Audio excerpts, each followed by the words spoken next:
बिस्मिल्लाहिर्रहमानिर्रहीम, अस्सलाम वालेकुम जी। इमरान एडवोकेट बात कर रहा हूँ। आज की वीडियो में हम बात करेंगे प्रॉपर्टी पर। इस बजट में जो नए टैक्सेस लगे हैं 2025-26 का जो बजट आया है, और जैसा कि मैं आपको बहुत दफ़ा बता चुका हूँ कि टैक्स ईयर जो होता है वो 30/6/2025 को ख़त्म हो जाता है, और नया जो टैक्स ईयर है वो 1/7/2025 को शुरू होगा।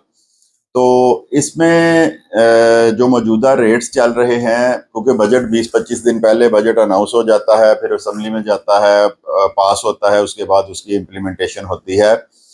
तो बहुत सारे टैक्सेस का पहले ही पता चल जाता है कि ये टैक्स बढ़ रहे हैं, कम हो रहे हैं। तो जिस तरह ये बजट पेश किया गया उसमें जो चीज़ें बताई गई हैं, जो मैंने अपनी पिछली वीडियो में आपको बताई थी, कि खरीदार को थोड़ा सा फ़ायदा दे रहे हैं, बेचने वाले को जो 1.5% उधर से कम किया है खरीदार की तरफ से, वो बेचने वाले को शिफ्ट कर दिया है। लेकिन उसमें जो सबसे खतरनाक बात है वो ये है कि जो डीसी रेट है उसको ये मार्केट वैल्यू के बराबर करने जा रहे हैं। तो आज की वीडियो का मौजू ये है कि क्या हमें इस टैक्स ईयर में, यानी 30/6/2025 तक अगर हमने को रजिस्ट्री को प्रॉपर्टी ट्रांसफर करवानी है वो अपने नाम पे करवा लेनी चाहिए, या कि इंतजार करना चाहिए कि 1/7/2025 को रेट कम हो रहे हैं, हमें पहले रजिस्ट्री करवाने में फ़ायदा है या बाद में रजिस्ट्री करवाने में फ़ायदा है। तो वीडियो को लाजमी शेयर भी कर दिया करें, चैनल को भी सब्सक्राइब करें। मेरा एक्सपीरियंस है जो पिछली कुछ वीडियोस थी, जब पिछला टैक्स बजट आया था, तो जो मैंने चीज़ें जो बातें आपको बताई थी वो मनवन पूरी हुई थी, तमाम की तमाम जो चीज़ें थी उसी तरह ही हुई थी। तो आज भी मैं अपनी ज़ाती राय, क्योंकि मैं डायरेक्टली इन्वॉल्व हूँ प्रॉपर्टी ट्रांसफ़र का जो शोबा है वकालत का, उससे, तो अपनी जो मेरी अक्लो फ़हम और सोच है उसके मुताबिक मैं आपको गाइड करूंगा कि आपको रजिस्ट्री करवानी चाहिए कि नहीं करवानी चाहिए। बहुत सारे लोगों ने रजिस्ट्रियाँ रोक ली हैं कि 30/6 के बाद हम रजिस्ट्री करवाएंगे। तो मैं अपनी ज़ाती राय में आज आपको बताऊंगा कि आपको रजिस्ट्री करवानी चाहिए कि नहीं करवानी चाहिए। तो इसमें अच्छी बात है अगर इस पे अमल हो जाए कि ख़रीदार को 1.5% कर रहे हैं ये टैक्स फाइलर को। मैं फाइलर की बात कर रहा हूँ, नॉन फाइलर और लेट फाइलर की नहीं, मैं फाइलर की बात कर रहा हूँ। पहले 3% था, अब वो 1.5% पे लेके आ रहे हैं। बजट तकरीर के तनाजर में अगर हम देखें तो जो बेचने वाला है उसको 4.5% कर रहे हैं, हालांकि ये सरासर ज्यादती है। देखें, बेचने वाले ने, एक बंदे ने प्रॉपर्टी 10 साल पहले खरीद दी, 20 साल पहले खरीद दी, कुछ अर्सा पहले तक ये था कि जिसने 3 साल होल्ड की है प्रॉपर्टी वो मुस्तस्ना है इस 236 से। लेकिन अब इस बजट में जो बताया गया है कि बेचने वाला जो है वो जो है वो 4.5% अदा करेगा। मतलब उल्टी गंगा ही बहती है हमारे मुल्क में।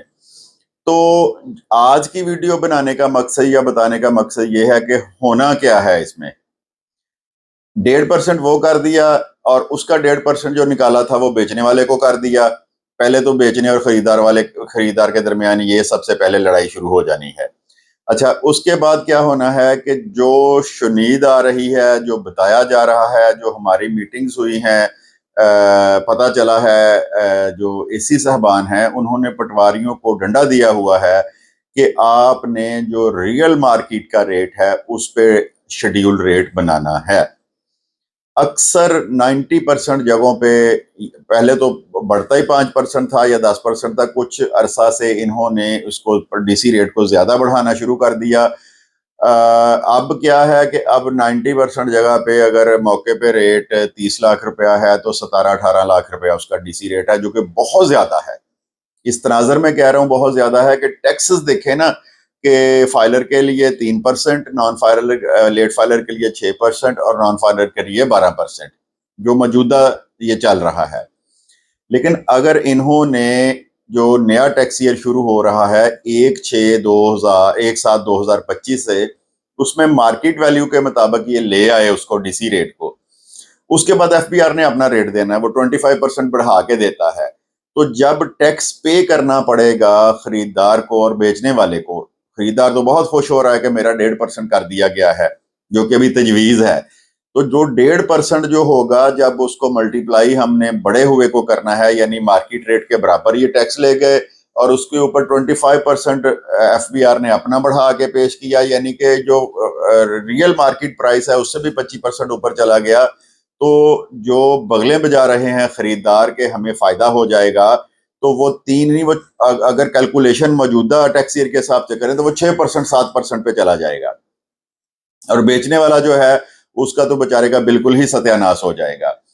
तो इसमें मेरी आपसे मुद्दबाना गुजारिश ये है कि अगर किसी ने रजिस्ट्री इस वजह से लेट की है, कुछ लोगों का तो टाइम ही 7वें 8वें महीने का है, क्योंकि जब भी कोई प्रॉपर्टी ली जाती है तो 3 4 5 6 माह का टाइम उसमें होता है। उनकी तो मजबूरी है कि वो जो सरकार करेगी उस पर आमीन कहेंगे, लेकिन जिन लोगों ने रजिस्ट्रियां रोक ली हैं अपनी इस चक्कर में कि हमारे टैक्सेस कम हो रहे हैं, उनसे गुजारिश ये है मेरी जाती राय में कि वो 30/6 से पहले पहले अपनी जो रजिस्ट्री है उसको वो करवा लें, क्योंकि एक तो ये आ रहा है कि नॉन फाइलर करवा ही नहीं सकेगा, लेट फाइलर पे भी कुछ पाबंदियां लगाने जा रहे हैं, और जो डीसी रेट बढ़ना है और उसके बाद एफपीआर ने अपने रेट्स देने हैं, तो जो मौजूदा रेट्स चल रहे हैं उससे डबल खर्चा हो जाना है।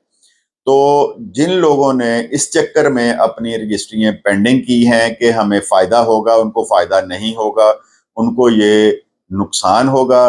पिछले साल भी मैंने जो बातें की थी वो सच साबित हुई थी, और इस दफा भी जो मैं आपको बता रहा हूं कि जो डीसी रेट जितने बढ़ाने जा रहे हैं उसमें कोशिश करें आप कि अगर आपका टाइम आया हुआ है या कि 7वें महीने की को 10 तारीख तक का टाइम है तो उसको पीछे करें, रिवाइंड करें, रिवर्स करें, पीछे ले आए, और 30/6 से पहले पहले अपने जो डॉक्यूमेंट हैं, अपनी जो रजिस्ट्रियां हैं, किसी ने इंतकाल करवाना है, किसी ने किसी महकमे से, यानी कि जिस तरह एफडीए है, एलडीए है, वहां पे वो अपनी प्रॉपर्टी ट्रांसफर करवानी है, किसी ने अराजी रिकॉर्ड सेंटर से प्रॉपर्टी ट्रांसफर करवानी है, तो वो 30/6 से पहले पहले अपनी रजिस्ट्रियां जो हैं अपने नाम पे करवा ले। इंशाल्लाह आप देखेंगे 1 साल के बाद कि जो मैंने अब बात की है वो बाद में कहेंगे कि मैंने दुरुस्त कहा था, और आपको इस टैक्स ईयर में रजिस्ट्री करवा के फायदा होगा। वीडियो को लाजमी शेयर करें, दूसरे लोगों तक भी जाए, उनको फायदा भी हो, और चैनल को भी सब्सक्राइब करें। कल नई वीडियो के साथ आपकी खिदमत में हाजिर होऊंगा। खुदा हाफिज।